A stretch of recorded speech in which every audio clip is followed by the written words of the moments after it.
সুপ্রিয় শিক্ষার্থী সবাইকে নমস্কার এবং আদাব। আশা করি আপনারা ভালো আছেন। আমি অনার্স প্রথম বর্ষের পরিসংখ্যানের গুরুত্বপূর্ণ কিছু অঙ্কের টপিকস ধরে দিয়েছি, আপনারা এগুলো ধারাবাহিকভাবে করবেন, মনে হয় সমস্যা হবে না।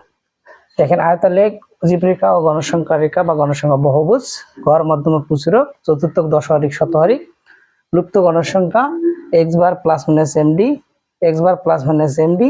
আমার এখানে থাকতে পারে x bar plus minus sigma, ঠিক আছে। তারপর সম্মিলিত গড়, সম্মিলিত পরিমিত ব্যবধান আর সম্মিলিত পরিমিত ব্যবধান। তারপরে হলো কোনটি ভালো বা কোনটি অন্যটার তুলনায় বেশি পছন্দনীয়, এরকম যদি তুলনা করে তাহলে সিবি দিয়ে করবেন। সুচলতা ও বঙ্কিমতা, র্যাঙ্ক, সংশ্লেষাঙ্ক, সমীকরণ, নির্ভর অঙ্ক, ল্যাসপিয়াস ফিশার, এজওয়ার্থ মার্শাল। তারপরে হলো সূচক সংখ্যা। আর আমি যেগুলো প্রমাণ তোমাদের শীট দিয়েছি ওগুলো করলেই সমস্যা হবে না, সম্পূর্ণ কমন পাবেন, ঠিক আছে।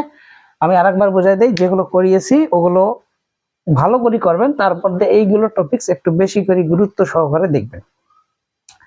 আর প্রমাণ যে কয়েকটা করিয়েছি এবং প্রমাণের শীট দিয়েছি সেগুলোই করলেই হবে, ঠিক আছে। ভালো থাকবেন, তোমাদের জন্য শুভকামনা রইল।